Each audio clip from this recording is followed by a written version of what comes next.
on this edition of the Self-Publishing Show. Because my husband's in defence, he's in the New Zealand Navy, I've kind of used connections through there to get hopefully a copy to the Queen. So hopefully I'll get one, or to her. Publishing is changing. No more gatekeepers, no more barriers, no one standing between you and your readers. Do you want to make a living from your writing? Join indie bestseller Mark Dawson and first-time author James Blatch as they shine a light on the secrets of self-publishing success. This is the Self-Publishing Show. There's never been a better time to be a writer. Hello and welcome. It is the Self-Publishing Show, and it's a Friday with me, James Blatch. And me in the same shirt as last week, Mark Dawson. Well, I'm wearing the same branded shirt. You are, yes. I'm very excited about our show, which is this month, Mark, because we're now into June. This is the 3rd of June this episode is going out. I'm actually, at the time of this being released, going to be in Madrid, hopefully, fingers crossed, and talking about TikTok, would you believe? TikTok is a strange thing. I mean, I think we talked last night, we had a webinar last night, and I said I've given up trying to predict which bits of copy and images are going to work well and which aren't. I just test the results. I thought a really good TikTok, really interesting, a couple of days ago on drones flying off British aircraft carriers, because there's possibility, basically the drone that we operate as the RAF has now been modified for carrier use, and we have 2 big carriers. So that was basically, it was some really nice pictures, did almost nothing, 3,500 views. I did a really quick one thinking I've got to do something. I haven't done something for a couple of days before I ran out yesterday morning on the RAF adding 2 more tankers to its fleet. I saw that one. Yeah. 37,000. You saw that one. So 37,000 views on that one. Wow. I've given up predicting what's going to fly, what's going to not, excuse the pun. But nonetheless, I did something on my new book, which this is how interesting for me, because I get tens of thousands of views on lots of my posts which don't mention my book, and I get a few thousand on the posts that do mention my book, but it's all about percentages and sales. So I did something on Darkfly, did a little competition with it, my next book coming out. And then I was a bit disappointed. So I got a couple of extra sales, but not very many. Of course, I was an idiot because I needed to look at my pre-orders tab, and I got a whole bunch of pre-orders.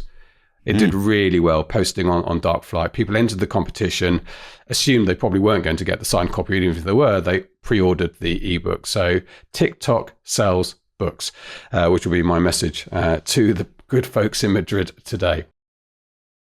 Okay, Mark, we should say, hopefully it's a bit difficult for me to say this with certainty because we are a couple of weeks out recording this, but we should still have tickets for the live show. But even if we don't, we are now putting up the video production version of the show. This is not just a live stream. In fact, it's not a live stream, and it doesn't look like a live stream. It's a professionally produced, almost like a television version of the conference, which will be packaged up and put together like a course, including the PowerPoint presentations and everything else. You can see last year's one is still there on our school. It's just $25. We make it as cheap as possible. If you've got a ticket, you get it as part of that package, of course. But you can buy that. If you can't join us in person, you'll get a lot out of it. And you will be able to sign up for that at selfpublishingformula.com/SPS live. And if you think you might be able to make it to the live show on the 28th and 29th of June, that's the same place to buy a ticket. And we are doing day tickets now as well to make it as flexible and affordable as possible. I mean, hopefully not, there aren't tickets left from an organizer point of view, but hopefully from the listener point of view that there are some tickets left by the time this podcast goes out. We're getting pretty close to the limit at this stage. Good. I know, I'm aware you haven't said anything, Mark, but we're recording this 2 weeks out. So unless you know, it's quite difficult for us to be contemporaneous, isn't it? Yes, it's very difficult. So, I don't have too much to add to that. I've just had my notebook. Make sure James mentions online tickets and day tickets, and you've done that without me having to prompt you, so I can rest easy. Well, I had real fun with our interviewee next, Chrissy Metge. Very odd pronunciation for the way her name is spelt, but Chrissy Metge is a very, very interesting and accomplished person. Chrissy is basically the digital effects person for some of the biggest films you've seen in the cinema over recent years. She's worked closely with Peter Jackson on the Hobbit films. I mean, she just lists when she starts talking about the films that she's been involved with. These are all big films. And she's gone from the old days of when she was hands-on and animating to organising the digital effects efforts for these films. Very interesting talking to her about that, but talking to her also about self-publishing her illustration books. And this is such a big area. It seems at the moment lots of children's illustrators are coming to us with their stories of how they're getting on in self-publishing. I've done 2 interviews on this theme in recent weeks, so I think this is a really interesting area. And we know we get lots of emails, don't we, Mark, from children's authors asking us about whether what we teach applies to them and can they be successful. And I would say, and certainly listen to this interview, it's easier now than it was even 2 or 3 years ago with the quality of print on demand and so on. Yeah, absolutely. And, advertising works pretty well for kids' books as well. And I can speak from personal experience because I have a kids series too. So, I've seen sales work very well, both in terms of Amazon ads, Facebook ads, and other methods of getting books into the hands of readers. Good. Okay. Well, without further ado, let us meet from Hollywood. Well, actually, I think from London at the moment, Chrissy Metge, and Mark and I will be back for a chat after the interview. This is the Self-Publishing Show. There's never been a better time to be a writer. Chrissy Metge, welcome to the Self-Publishing Show. How lovely to have you here. Thank you. I'm very excited. You're a Kiwi in London often, so we've had a couple of New Zealanders, and they've all been in London. I do sometimes walk around in London and wonder if there's anyone left in New Zealand. Yep, there are a lot of us, that's for sure. And Australians, we should say as well. Okay, well, you're very welcome, of course. And we're going to have a chat about animation. I guess is the broad title of the area you work in, particularly in film. Is that right? Do we call it animation? Yes, no, that's right. It's very broad, but yes, that's correct. And just give us a list so people know of the feature films that you have personally worked on. Well, animation being broad within that category is also visual effects. So animation, when you say animation, it's almost really like the Pixars, the Disneys, that type of animation family, animated films. But visual effects can also fall into that category. And we're talking, the James Bonds and the Transformers and, all of those types of things. So I've just finished producing my 14th. I haven't produced all the ones I've worked on, but the ones I worked on, everyone would know. Let me see, Dawn of the Planet of the Apes, Hunger Games, Superman, Man of Steel, Hobbits 1, 2, 3. I think everyone in New Zealand pretty much has had some part in Lord of the Rings or The Hobbit. Wow. Iron Man and et cetera, so the list continues. It's a fascinating area. We will talk author-specific stuff as well, but I think this is such an interesting topic. I do want to learn a little bit more about it. I mean, we do see, you see behind-the-scenes stuff quite often these days, and you see actors from a Marvel film or whatever, and there's like an actor here, an actor there, one bit of physical material like a table, and then just green everywhere. Absolutely. So I guess principal photography, whatever they call it these days, those 45 days are done. Not much of the film that we end up seeing is actually there very much anymore, certainly for that type of film, and that's where you come in. Exactly. And nowadays what's popular, I mean, it has been popular like this for a while, they film it all at the same time. So for instance, with Hobbit, they filmed all 3 films over like periods of months. Right now they're doing Avatar 2, 3, 4, and they're filming them all at the same time. It just makes sense while you've got those actors there to get the photography, and the seasons are all specific to the stories, are very locked before it happens. And then you've got all of that and you ship it off to the visual effects houses that fill in all the gaps, like you said. So that's that principal photography, which used to be, I think in the old days, 20 days, then it became sort of roughly a month. And then I was reading the other day, it's roughly 45 days for a feature film now. This is the main actors and directors sort of sitting around cameras. That must go on for quite a while if you end up filming. It's not a long time. It could be years as well, wow. Depending on the parts that they need. I mean, they can ship off to the VFX houses while they're doing that. So they just, but it can go on for years, literally. So, yeah. I mean, they talk about film being collaborative projects. I can't imagine keeping on top of all of that and coordinating it. So whose job is that? The director's shouting at the actors and the director of photography. Who's making sure the right rushes and the right VFX house and what's coming back is correct? It's a definitely team effort, and usually it depends on the story, and how they split it up can depend too. So, for instance, it could be character based. For instance, I worked on Jungle Book, and we got all the shots that had the panther in it. Right. You know, or if you're not doing the whole film, it might be a scene related that a company is good at. Like you could have a waterfall or like a sea shot big in the film that's there for a while, and this visual effects house is very good at water, so they'll get shipped all of those ones. So it depends on the film. It could be scene related, or most of the time it's character related, because they know how to animate that character very well. So it depends. So you mentioned Jungle Book. I loved. We're talking about the live action version. I call it live action version, but of course much of it would have been created a few years ago. I really loved it. This was the one with I was trying to think who did what's his name? Bill Murray, I think, was Baloo, wasn't he? And Baloo, yeah, I really loved it. So what was your role specifically on that? What did you do? In that one, because that was before my son was born, so that was quite a while ago now. I was the animation manager. So basically I looked after the animation team that worked on the specific shots within that film at Wetta in New Zealand. So that was my job, is to keep them in line and make sure they delivered their part on time. So yeah. And in terms of the creative, at some point, someone has to say what they want things to look like. I guess when they film like with tennis balls on the end of poles and stuff, like actors, you sometimes see that, don't you? Motion capture is a huge thing, especially if you've got like, you know, monks and apes and all those types of things. You've got the dots. I mean, we've seen clips. I'm sure everyone. Yeah, Andy Serkis is very used to being dressed up in these things with dots. Absolutely. Yeah. So we get a lot of the motion captured beforehand, which helps. But, you know, for creatures like, you know, cats and things like that, they're done keyframed within the computer by hand by amazing animators that know how to do this craft. Frame by frame. Yeah. How long does that take? And there you go. It can take a really long time. That's why movies take so long to come out. I mean, a fully animated feature film can be anywhere from 2 to 5 years. You know, usually 5 is the go. The one I just finished producing now, that was 2, but that was a different type of animation. But usually it's 2 to 5. Yeah. And is your background artistic? Do you draw? Did you start like that? I can't draw. You don't want me on your Pictionary team. Okay.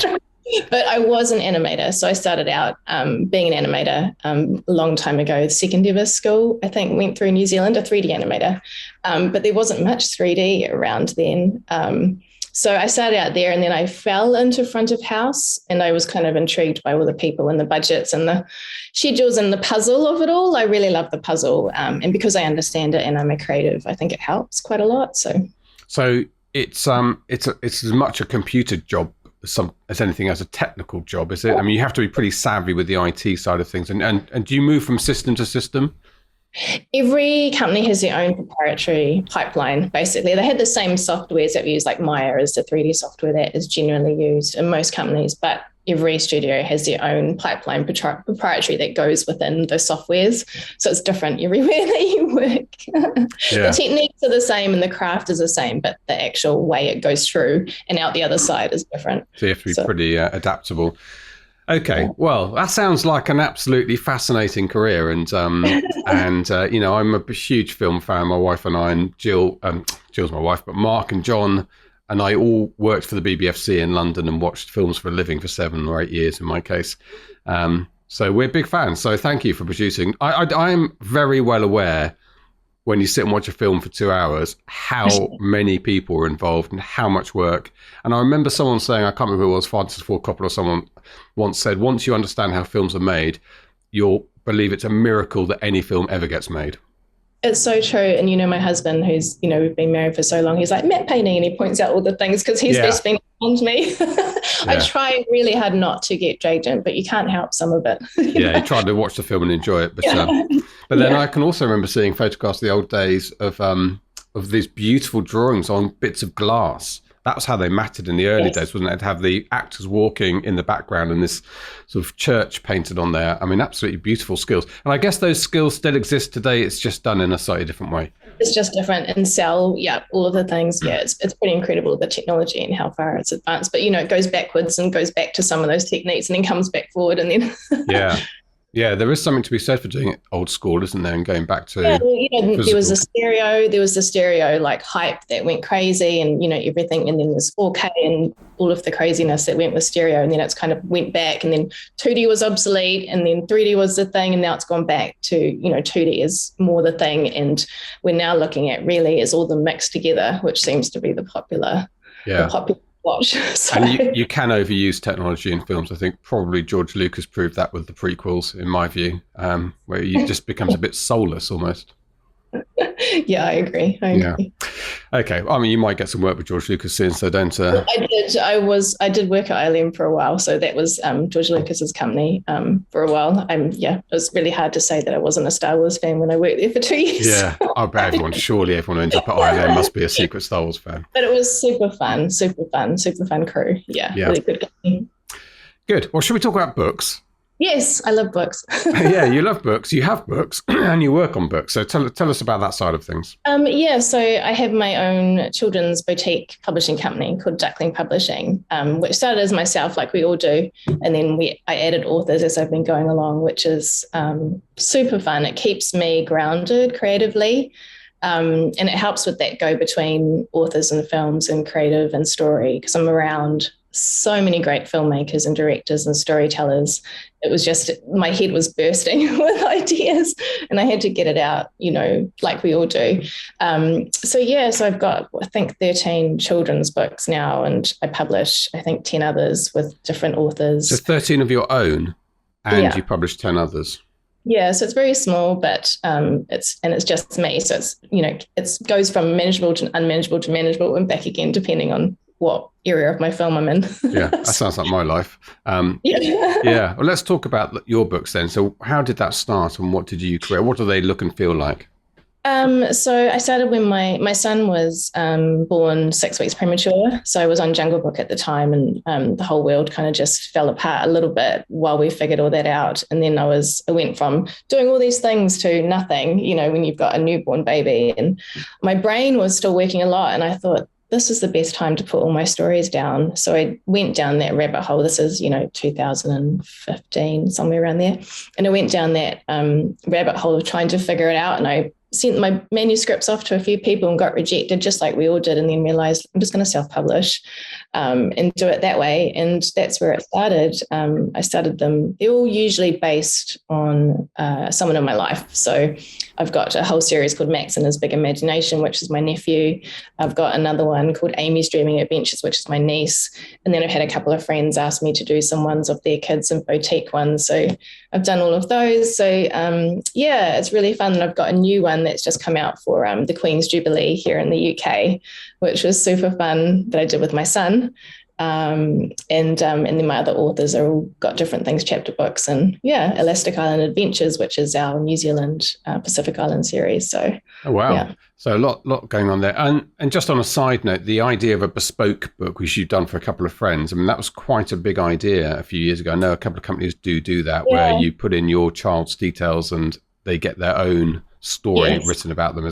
That sounds to me like quite a viable business opportunity. It was fun. That one is called Lucy the Ballerina, and I decided to put it on Amazon. Actually, it's my best-selling book, so it does the best. I did a small print run in New Zealand for friends and family, and then I was like, we'll see how it goes. We'll put it up, and actually, that's the best book. So, and I have been asked by people to change out the name and everything like that, and it's just too hard for me to figure out at this point. So I just said, no, it's just staying with Lucy.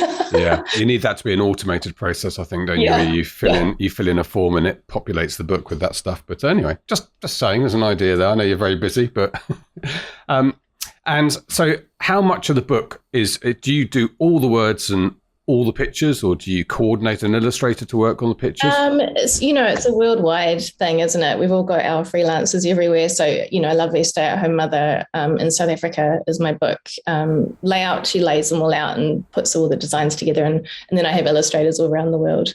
They illustrate, and it depends on the book and the style. And then I've got another person in Thailand that uploads it for me. But I do all of the writing for my own. I do it all myself. And I've got an editor. And I do all the advertising myself, thanks to your course. Oh, yes. We can talk about marketing in a moment. And in terms of the illustrators, so you've got them around the world. How do you find them, and what sort of style do you look for? Usually it's the freelance website, so the Upwork, Readsy, Fiverr, all of that. So yeah, I use pretty much all of them, I think. And are they in Asia mainly? They're around. So I used to have a few in Russia. Unfortunately, with the whole incident in Russia at the moment, they sent me some very heartfelt messages because they can't use banks and they can't, it's just been that kind of thing. But sort of everywhere. There's some in Asia, but, there's a couple in America. There's, a couple in Belgium and things like that. So, yeah.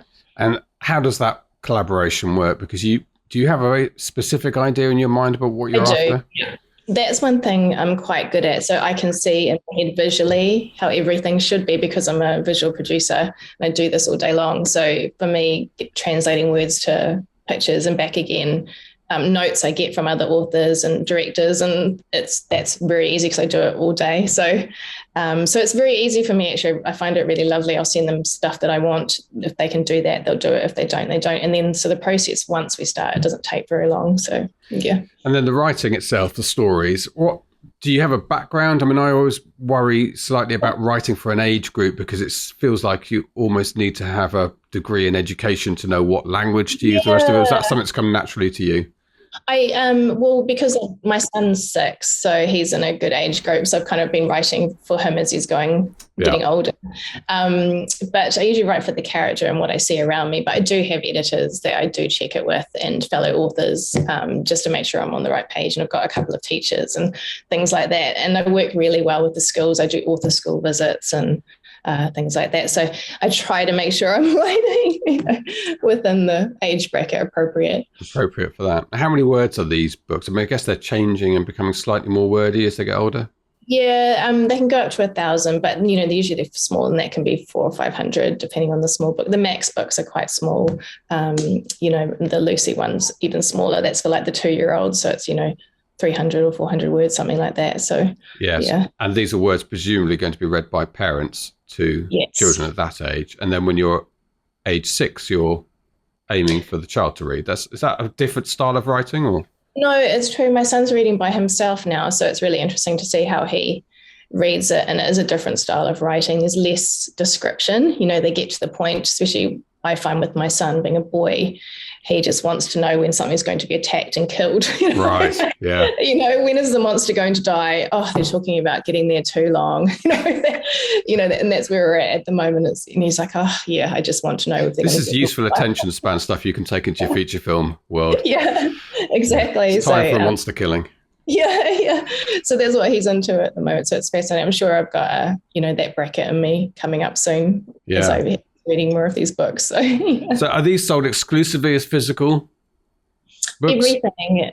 They're all, with the pandemic, we all had to kind of, do everything else. So they're all digitally as well as, physical. I think it's hard with little kids because parents weren't really into the digital so much until the pandemic, because parents didn't want to know about picture books on iPads before that. But we couldn't get to libraries, we couldn't get to bookshops. So they definitely did pretty well on the iPads during the pandemic. But most parents still would love the physical books. So I have them on both pretty much. Yeah, because I use a Paperwhite, so that's my stupidly narrow frame of reference for ebooks. But of course, on a Kindle Fire or an iPad, they can look very different. Yeah, they usually use them on iPads. Yeah, they usually use them on iPads. So we format them differently so that the pictures can show up with the words and things like that. But it's important to, I think, give both in this day and age. And a lot of the reviews that you can get for picture books, I do it from the ebook, the free ebook versions. So I get all the reviews on there, and then it starts moving through the paperbacks, and then you get reviews from that. But the ebooks reviews get you started. Yeah. So it's downloaded in the same way by the consumer on an Amazon page. It's just what they choose to view it on. But if they could view it on a Paperwhite, it's just not going to look as effective. But it's not going to look as pretty. no, it's very black and white. Even the covers look slightly odd on the ebook. They do. So in terms of marketing, going okay? Yeah, no. So obviously I've been through your Amazon ads course, which is fantastic. So I've been having lots of fun with the Amazon ads. They actually work quite well. I do MailChimp for all my newsletter stuff. I run competitions. I find competitions with kids' books work the best. So I've got a competition running for at the moment for my new UK picture book.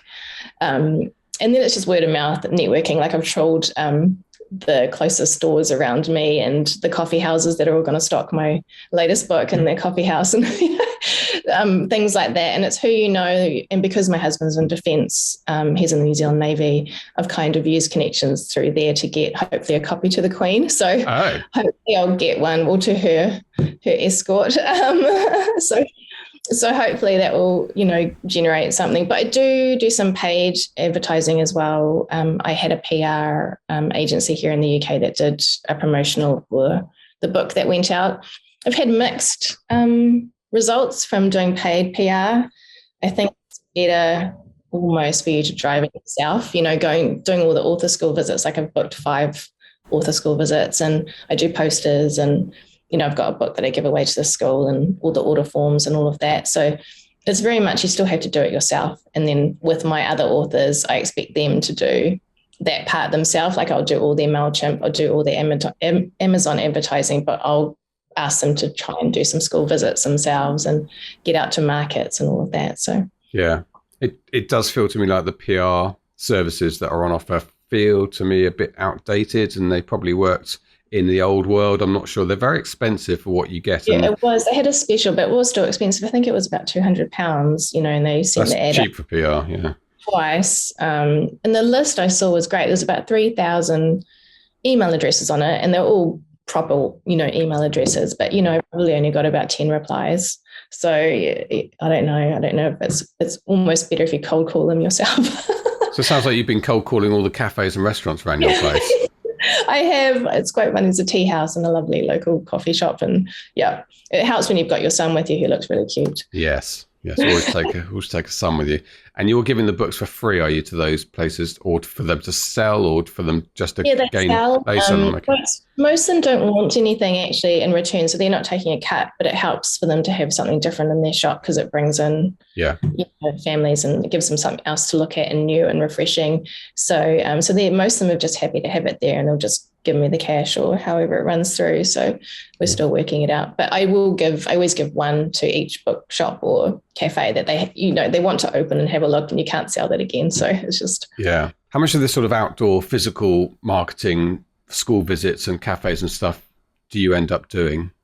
Is it how much do you think it accounts for your sales? I think it definitely makes an impact when the book first comes out, because you want to... I think it's all about it when it first comes out, because you want to build that profile, and get it out there and everything like that. Then after that, I switch to the MailChimps and the Amazons and the competitions and, all of that kind of thing. But I think definitely at the start, it is all the sales, definitely, while that book's fresh and you're getting out there. So, yeah. So I'm thinking of the children's books authors we've had on before. People like Karen Ingalls springs to mind, and they do quite a lot of...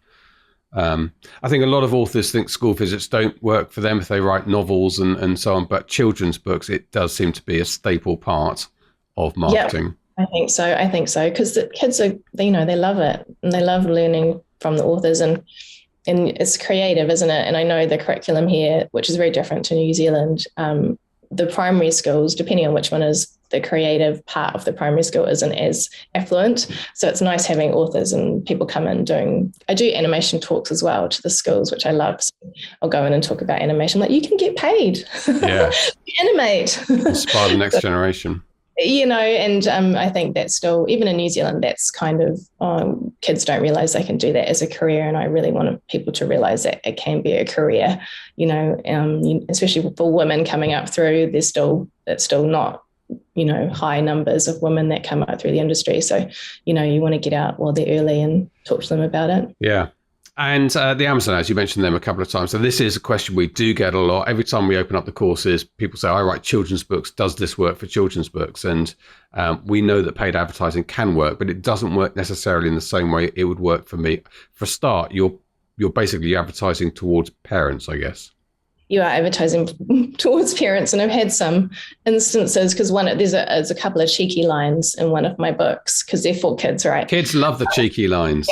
Yeah. So I've had a couple of parents that have emailed me saying that, I should really think about who I write the books for, and maybe I shouldn't put those lines in next time. And I've talked to quite a few mothers, fathers, parents, or just anyone that knows children about whether I should take these lines out or leave them in.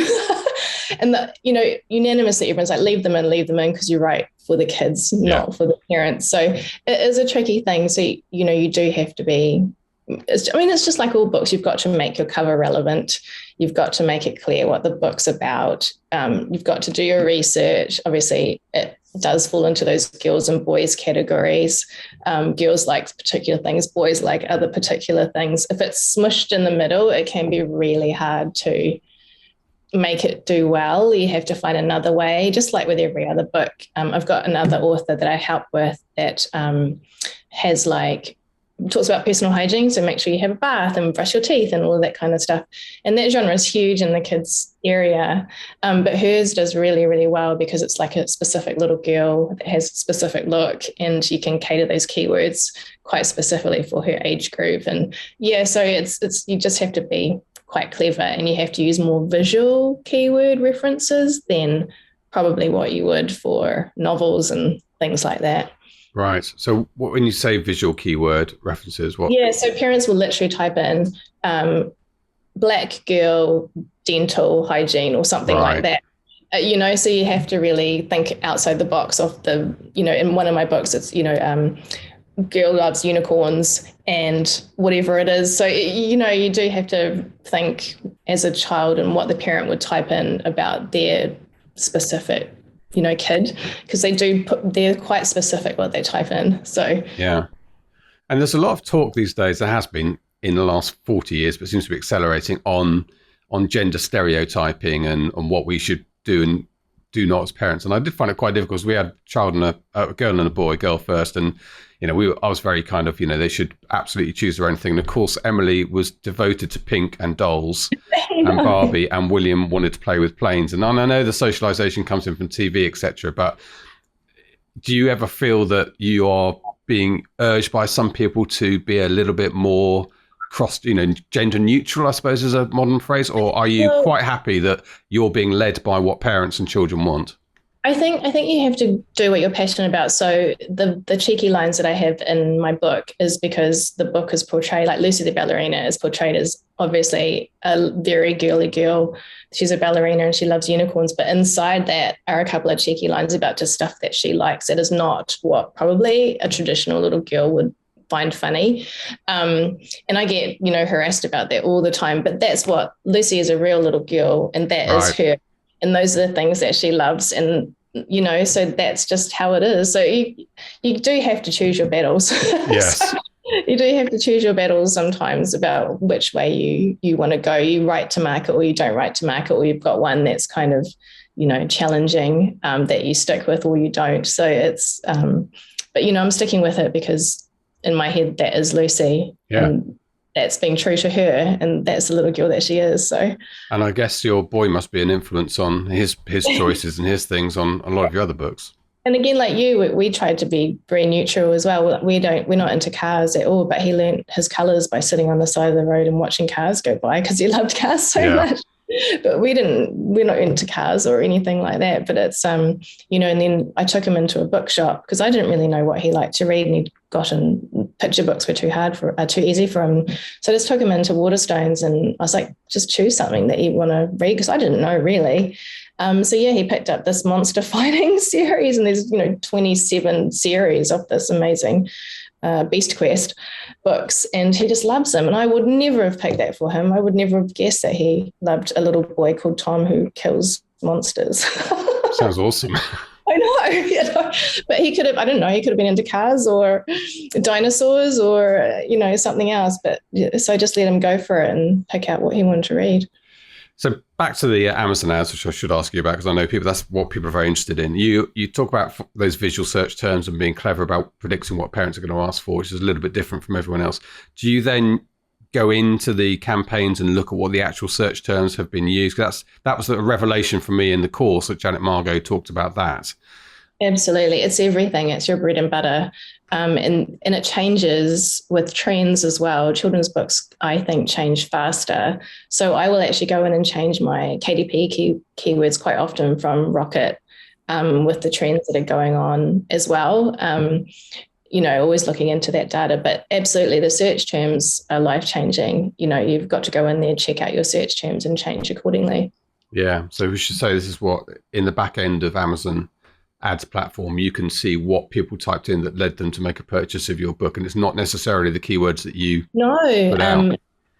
Like one of the books that I have is that hygiene book that I was talking about, which does really well. One of the keyword searches was puberty, and I was like, that's really strange because these books are picture books and they're not all that range, but it's one of the most popular keywords that I wouldn't have picked for the picture books because it's not for their age group. But for some, obviously they may have other sisters in the, family, and it's just one of the most popular keywords that go with personal hygiene, so it's really interesting how it I suppose it makes sense if a parent has a child coming up to puberty and is interested in those areas, they are statistically likely to have a younger sibling.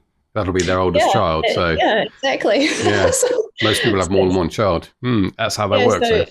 So it's quite interesting what the searchers come up with. Absolutely. How do you fit all this in your life? You look very calm and serene, Chrissy, for someone who works with Peter Jackson and produces their own books and publishes other people.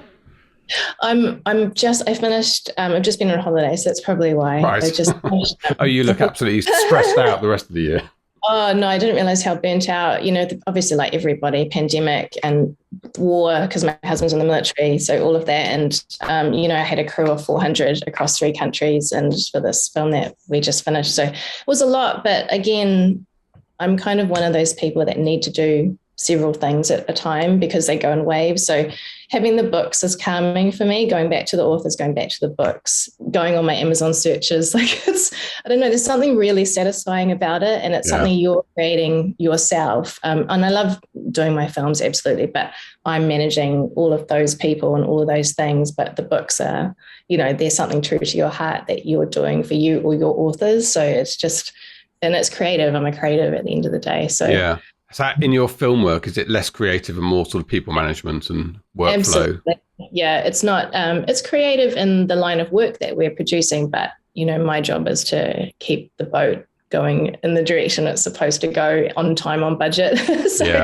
And keeping the clients happy. This one was for Netflix. So it's just making sure that they're, happy with what we're doing and we're doing them, going the right way. So it is definitely more time people management, which I love too, but it's a different hat. Yes. So, and what is this latest film? We should look out for it. I can't say. Oh, it's all secrets. No, it's different. It's my first animated adult film because during the pandemic we couldn't film out and shoot anymore. So the VFX industry kind of took it downward and we didn't have as much entertainment for adults anymore. So that animation adult area went up, which is really interesting. So, you're going to see more of those. I mean, like Arcane and Love, Death and Robots and all of those things that have been coming out, there'll be more of that type of genre coming out because of the last 2 years. Yeah. So it comes out in September. I can't say what it is, which is really unfortunate, but we should announce it hopefully in June, July. So. We have to let us know, and we'll say on the podcast. And people, if they're looking for your name in the credits, it's not spelt the way you'd think it's spelt from the way we said it. No, it's Metge, so it's Metge, which is my husband's fault. Because he's French. Well, long time ago French. We're both Kiwi, but so it makes it easy. But I would be in there as digital producer because there's lots of producers on the other sides of the coin. So, well, it sounds like you have an absolutely amazing life, Chrissy. Are you going to come to our show in June in London? I would love to, but I think I missed out on your tickets, and I wasn't sure then if we were going home because we're going home for a while. We haven't been home for 3 years. But we're not going till July, so I wasn't sure if there's any spare tickets. I would love to. There are. I think this is perfect. We'll sort that out for you. It'd be lovely to meet you and your husband if he's not fighting the war for a couple of days. Come and say hello because I think it's a really fascinating area, and I'm sure if you're at the conference, people will have questions for you, particularly the children's authors. I think it's a really useful thing for children's authors to talk to each other. Absolutely, and I do help people with their pitches, so that's something I do help authors with. So I have a website. If you just go to chrissymetge.com, I do power hours or just conversations with other authors to help them even know where to even go if they want to transfer their books into shows or films or, those next steps. So I'm very happy just to have. And is that across the genres, not just children's? Everything. Yeah. I've done a few live action pitch packages for other authors, or even just knowing where to go, or just a conversation. Is this going to be something that could be interesting? Because each broadcaster, their style is different. Like what would go on Apple is different to what would go on Netflix, which is different to what goes on Disney, right? So they all have a different genre that they look out for. So I love working with authors and helping them if they're interested in those fields, because you can go and pitch yourself. I did that. I just hopped on a plane one day with no experience and just went to some festivals and pitched my books. So wow. Yeah. So you can, the average Joe person can walk off the street and go and pitch your book, any of these festivals around the world. So that sounds like a whole separate conversation. It is. We'll have to have that one next time. Well, hopefully I'll see you in June. And that website again is chrissymetge.com, METGE. Yeah. You don't make it easy, do you? No, I'm sorry. My maiden name of Dawson was much easier. That will be my pen name. Dawson. For my young adult novel will be Dawson, to make it easier for people. There you go. Okay. Well, look, thank you very much indeed, Chrissy. Best of luck with your next project. We'll look out for whatever it is, the secret project in September, and hope to see you in June. And best wishes to your husband as well, I'm going to say, because I think anyone in the military at the moment has got their hands full. They're very busy, that's for sure. No, thank you. And it was an honour being on it. It's been a dream. I've been a follower for a long time. So, yeah. Our pleasure. This is the Self-Publishing Show. There's never been a better time to be a writer.